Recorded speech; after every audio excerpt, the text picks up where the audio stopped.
28 जनवरी को supreme court का diamond jubilee समारोह आयोजित किया गया। समारोह में प्रधानमंत्री मुख्य अतिथि के तौर पर शामिल हुए। वहीं बड़ी संख्या में न्यायाधीशों की मौजूदगी रही। इस अवसर पर सुप्रीम कोर्ट के मुख्य न्यायाधीश DY चंद्रचूड़ ने देश में न्याय व्यवस्था को लेकर बड़ी बात कही है। क्या कहा है उन्होंने, जानने के लिए देखिए ये रिपोर्ट। इस साल भारत जहां अपना 75वां गणतंत्र दिवस मना रहा है, वहीं सुप्रीम कोर्ट के भी 75 वर्ष पूरे हो चुके हैं। 28 जनवरी 1950 को भारत के सुप्रीम कोर्ट की पहली पीठ का गठन हुआ था और बीते दिन पीएम मोदी ने सुप्रीम कोर्ट के डायमंड जुबली समारोह का उद्घाटन किया। इस उद्घाटन में शीर्ष कोर्ट के सभी 34 जज, देश भर के हाईकोर्ट के न्यायाधीश शामिल हुए।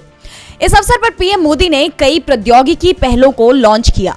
इसके अलावा उन्होंने केंद्रित इंफॉर्मेशन एंड टेक्नोलॉजी वेबसाइट को लॉन्च किया, जिसमें डिजिटल सुप्रीम कोर्ट 2.0 और सुप्रीम कोर्ट की नई वेबसाइट शामिल है। मौके पर मुख्य न्यायाधीश DY चंद्रचूड़ ने सेरेमोनियल बेंच की कार्यवाही को संबोधित करते हुए देश की न्याय व्यवस्था पर बड़ा बयान दिया है। देश के लोकतंत्र को सुरक्षित रखने में सुप्रीम कोर्ट की भूमिका पर बात करते हुए उन्होंने कहा कि जजों को राजनीतिक और सामाजिक दबावों से मुक्त रहना चाहिए।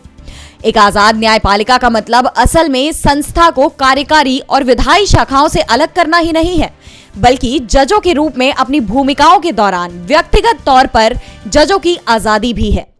उन्होंने कहा, फैसला करने की कला सामाजिक और राजनीतिक दबाव और इंसानी पूर्वाग्रहों से मुक्त होनी चाहिए।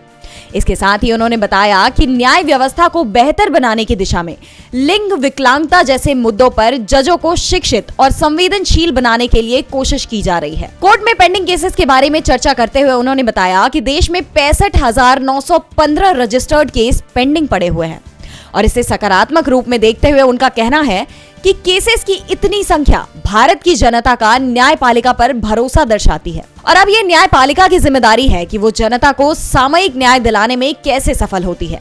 DB लाइव की रिपोर्ट।